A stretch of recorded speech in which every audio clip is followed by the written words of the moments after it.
है। आप अगर चाहे होते तो आप ये हाईवे जाम हो, लेकिन आपने कभी जो है कोई ऐसा कदम नहीं उठाया। नहीं भैया, ऐसा कुछ नहीं मुझे करना है। अभी जाम करवाता हूँ हाईवे, ठीक है, जिसे जाम करवा दूं। कोई आजमगढ़ से जौनपुर जा रहा है इलाज के लिए, उसका क्या कसूर है इस घटना से? वो बंदा अगर यहाँ तड़प के मेरी वजह से मर जाएगा तो वो कहाँ भरूंगा मैं? हाईवे जाम हो रहा है, उसमें कुछ बदमाश टाइप के, मनबा टाइप के लड़के आ जाएं और पत्थरबाजी करने लगे। किसी का सर फूट रहा है, जैसे आप ही आ रहे हो उतनी दूर से, आप ही का सर फूट जाएगा, उसकी जिम्मेदारी कौन लेगा? तो मैं गुनाह क्यों करने जाऊं? मैं नहीं करूंगा गुनाह। गुनाह करना होता इन्हीं के परिवार को मैं खत्म कर दिया होता पहले, लेकिन मैं तो सब कुछ छोड़ते चला आया ना। और रह गई बात पीड़ा छुपाने की, बहुत सारी ऐसी चीजें हैं कि अभी बता दूं ना तो आपको ताज्जुब होने लगेगा कि मैंने क्या क्या बर्दाश्त किया और मेरे साथ किसने क्या किया है। नहीं बताता हूं क्योंकि गरीबी की मार तो झेल ही रहा था, ऊपर से ये विपत आ पड़ी है। लोग कहेंगे कि अब राजनीति करने लगा है। तो पब्लिक है, बहुत सारी चीजें नहीं जानती है, लेकिन जो चीज मैं जानता हूं, या तो फिर मेरे पूरे गांव में आप घूम के पूछ लीजिए कि मेरे साथ किसने क्या किया है और किसकी क्या भूमिका रही है, सब पता चल जाएगा आपको। मैं क्या बोलूं? जब आप सुबह उठते होंगे तो यही होता होगा कि कैसे हम क्या करें कि हमारा परिवार 2 टाइम भोजन सही से अपना कर ले। सुबह उठ के जब टहलने निकलते हैं ना तो हमको याद आती है अपने बच्चे की, क्योंकि सुबह उसको साथ में ले जाके एक्सरसाइज करवाते थे।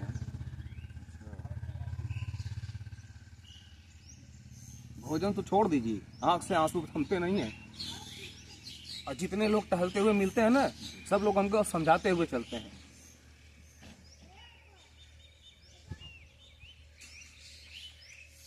अपना गमछा लेके मेरा आंसू पोंछते हैं, चाचा मत रो।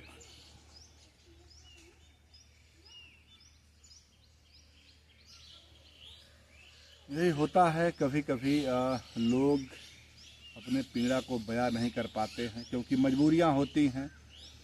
समाज से कैसे भी लड़ेगा, इतना बड़ा परिवार है, बेटियां हैं, तमाम दुश्मन तो वैसे ही बंदूक ले लेकर घूम रहे हैं। लगातार उन लोगों का बेल हो जाना, परिवार वैसे भी डरा है, अगर गरीब भी है तो ज़्यादा बोल देगा, एक दुश्मन और पैदा हो। ये भी लगता है कि अगर आप कहीं मुँह खोल दीजिएगा दुश्मनी और बढ़ जाएगी, आग लग जाएगी, बता दे रहा हूँ। और हम गांव के लोग इंतजार कर रहे हैं, चाचा तुम बोलो, लेकिन मैं नहीं बोलता। सारे जज्बात जब्त करके बैठा हूँ, तूफान चलता रहता है सीने में। और इसलिए मैं किसी का बुरा नहीं चाहता। मेरे साथ जो हुआ हुआ, किसी को कुछ कह दूंगा तो मेरा वापस थोड़ी आ जाएगा। बहुत सारा दर्द लेके बैठा हूँ। आपकी तो महानता मैं उसी दिन मान लिया जब आप बताते हमको कि ये लोग आपके थाली में खाते थे, उसकी पता नहीं कौन एक महिला थी, उसको आप खिलाते थे। अरे उनकी माता जी थी, लालता की माता जी। और ये घटना से 2 दिन पहले हमने फोन किया था कोलकाता से, तो हमारा बच्चा आके अपनी माँ से बोल रहा था। हमने कहा क्या बोल रहा है बाबू? तो बोली कि अरे बुढ़िया ऐसे ऐसे कहा थी कि पहले तोरे गर्दन में काटब। लालता की माँ का ये बयान था 2 दिन पहले शाम के टाइम। तो ठीक है भैया, जो भी मर्जी आए, जिसने जो चाहा सब कर लिया ना। मैं गरीब था इसलिए असहाय था, बच्चा होनहार था, मैं तो कुछ कर नहीं पाया। बच्चा होनहार था, नाम कमा रहा था, तो नहीं हजम हुआ। ठीक है, आपके आगे कोई आगे बढ़ने नहीं पाएगा तो जाओ, ईश्वर देख रहा है। इतने गर्त में चले जाओगे कि एक एक आंसू का बहुत कीमत दे के जाओगे। हमारी बद्दुआ है लालता प्रसाद को। जब आप कोलकाता में थे तो आपके मन में तो ऐसा आया होगा कि त्योहार है तो हमें घर चलना चाहिए। नहीं भैया, 15 दिन हुआ था गए हुए। हम ये सोच के निकले थे कि ये मार्च में पेपर इन लोग का कंप्लीट हो जाएगा और दोनों बच्चियों को हॉस्टल में डाल देंगे, यूनिवर्सिटी में एडमिशन करवा के किसी बढ़िया जगह पे अपना ये तैयारी करेंगी, इनको अच्छी एकेडमी में डाल देंगे, या तो विदेश भेजने की तैयारी चल रही थी। तो हमने कहा कि अप्रैल मई तक हम कि बहुत कम कमाएंगे तो लाख 1.5 लाख रुपए तो बचा लेंगे, तो उतने में हमारा सेटलमेंट हो जाएगा, बाकी हम कमाते रहेंगे, आप लोग अपना देखते रहिएगा। लेकिन 15 दिन ही गए हुआ था, अकेला पाया, उसने मार दिया। ये बात भी कहीं न कहीं एक समाज के लिए पीड़ादायक भी होता है कि एक पिता अपने त्यौहार को, अपने समझिए प्रेम को, क्योंकि जब भी कोई व्यक्ति घर से निकलता है ना, तो वो समझिए कि अपने परिवार के उस प्रेम को छोड़ना जो है ये बड़ा मुश्किल हो जाता है। जब यहाँ से अनुराग के पिताजी उस चौराहे तक गए होंगे, समझिए कि मतलब उस समय जो पीड़ा, मैं थोड़ा बात करूँगा आपसे और कि जब आप कोलकाता जा रहे थे तो यही कितना पीड़ा हो, मतलब उस समय अनुराग तो थे यहाँ पे, तो तब भी पीड़ा रहा होगा कि परिवार, वो ही हमको छोड़ने गए थे। अच्छा। और पूरा परिवार रो रहा था, और उसमें राजन सर जी आए थे जो है इंटरव्यू लेने के लिए, तो पूरा परिवार रो रहा था। बेटा मेरा ओपन डांस में मेडल लेके आया था, तो राजन सर की पूरी टीम आने वाली थी और आए भी वो लोग। तो संजय सर थे जो उनके कोच थे, तो उन्होंने कहा कि पापा नहीं है और वो सब लोग रो रहे हैं, बहुत उदास हैं, आप लोग वहाँ मत जाइए, अनुराग से बात कर लीजिए। अनुराग ने कहा कि सर ऐसा है, हम कुछ बोलेंगे नहीं, पापा नहीं है, हम लोगों को बहुत तकलीफ। वो आखिरी मुलाकात थी वही स्टेशन पे।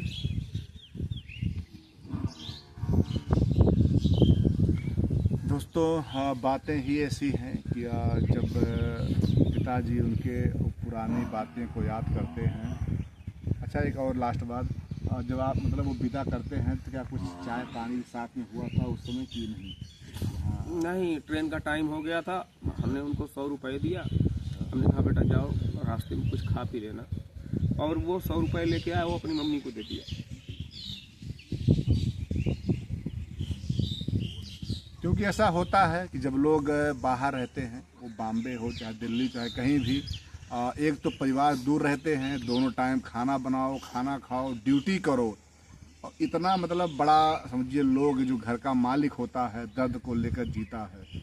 लेकिन यही रहता है कि जब कोई गलत कार्य हो जाता है, ये अनुराग के पिताजी को ये बात नहीं मालूम था कि मैं जिस सपना को लेकर के यहाँ से जा रहा हूँ, जब ये गए होंगे उसके 1-2 दिन पहले पत्नी से बातें इनकी हुई होंगी कि चलो भाई हम तो कोलकाता जा रहे हैं और आप घर देखना, बच्चों को देखना, मैं जा रहा हूँ। जो बच्चों का सपना है, हमने तो अपने जीवन में कुछ नहीं कर पाया, लेकिन क्या पता ऐसा हो कि आज का हमारा परिश्रम हमारे और आपके बुढ़ापे का सहारा बन जाए। लेकिन वही था कि ना तो इनकी पत्नी को मालूम था और ना इनको मालूम था कि एक समय ऐसा भी आएगा कि हम जिस दीपक को जलाने के लिए हम कोलकाता जा रहे हैं, वहाँ से आने के बाद ना वो दीपक रहेगा और ना हमारे बुढ़ापे का सहारा रहेगा। दोस्तों, ये सब बातें करनी पड़ती है। कभी बार कमेंट में आता है कि आप लोग रिपोर्टिंग करते हैं तो रुलाते भी हैं, लेकिन ऐसी कोई बात नहीं है। कहा जाता है कि जब वो बात आएगा तो बात दूर तक जाएगी, वो हम नहीं चाहते, लेकिन क्या किया जाए। जो दर्द है इनके पिताजी का, क्योंकि आप जानते भी हैं कि अगर थोड़ा से विवाद ना बाहर तो थोड़ा सही नहीं होता है, वैसे इनके पिताजी भी दर्द को रखे रहते हैं। हम लोग आते हैं बताते हैं कि भैया आप तो चले आते हैं, तो आधे घंटे थोड़ा हमको भी थोड़ा आराम मिल जाता है। नहीं तो वही रहा भैया कि 24/7 24 घंटा 7 दिन बाहर रहना, अंदर रहना, कहीं भी रहना, उस पीड़ा को लेकर के जीना, और उसके बाद इस गरीबी से निकलना कितना मुश्किल है इस परिवार के लिए। आप लोग सहयोग करें, कमेंट करें। जय हिंद, जय भारत।